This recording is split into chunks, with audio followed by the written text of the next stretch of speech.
Secret Satan, Chapter 22. Sweet!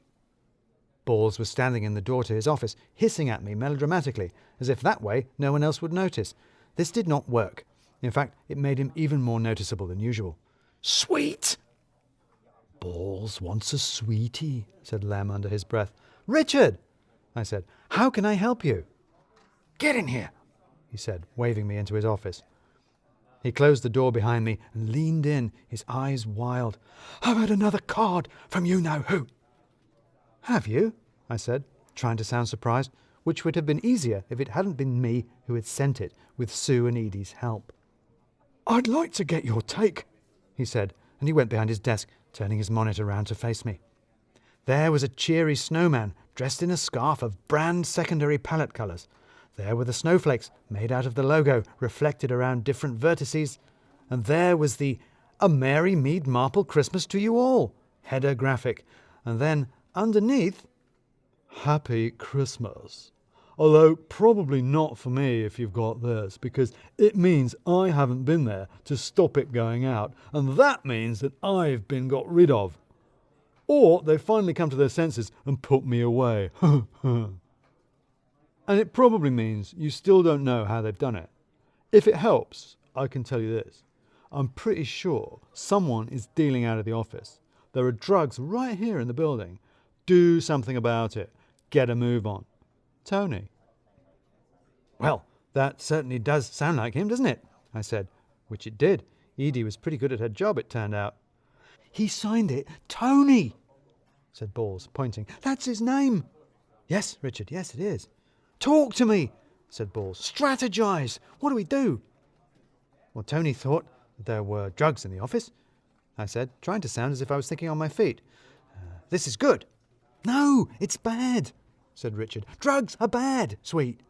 Yes, obviously, it's bad in the larger scheme of things, I said, but it's good for us right now. Radu's gone, and we had no real evidence against him, nothing but our suspicions. But if we could find actual drugs hidden in the office, we'd have actual, well, drugs in the office. Evidence. A search, said Balls, starting for the door. We'll get everyone to empty their desks. And also let whoever is responsible know that we're onto them and give them a chance to dispose of whatever they have, I said. No, we have to do it in secret. Wait until everyone's gone home. Yes, good, long-term planning, said Balls. I like it. We wait. And wait we did. Balls spent the day sitting right by the glass wall of his office, peering out between the slats of the Venetian blind at us all, a manic glint in his eye, and I spent the day trying very hard not to laugh at him. Every so often, Lem would send a picture to his office printer, and he would jump in shock, the blinds rattling to shouts of, Ed Balls! Why is Ed Balls printing? And, Who is Richard Nixon? Why is he here? Just as they had all been uncharacteristically early for Radu, the team now stayed unprecedentedly late for Balls. Every so often, someone would get up and leave the room, and the nose would reappear between the slats, only to disappear with an audible snort when they came back with yet more tea. Finally, though, the rest of the building was already mostly empty, and Ali got up, picking up her bag and giving me a conspiratorial wink, and I was alone in the office. Balls' office door jerked open. Are they all gone? All gone for now, I said. Listen, you're the senior one here. You've got the authority. I'll keep watch for them coming back while you search, okay? Right, yes, let's do it. He actually pumped his fist. I moved to the end of the desks where I could see down to the lifts as well as back towards the kitchen. I was looking at neither of these things, of course. I was watching Balls rifling through Radu's drawers. He pulled out a box of fancy teas from Selfridge's. Sweet! He held it up to me. We need to put things somewhere safe, I said. In your office. Put it in your office. He disappeared for a moment and then came back out to start unsorting all the papers in Sue's in-tray. All the lights in our building are motion controlled, and with a sudden clunk, the lights just beyond our office went out. Balls stood up and stared at them. Sweet! It's just the motion-controlled lights, I said. They're turning off now everyone's gone. Then the lights in the hallway in the other direction went out. then the ones in the kitchen, the ones over the big table for informal meetings, then the huddle spaces, and the coat racks, and the stationery cupboard.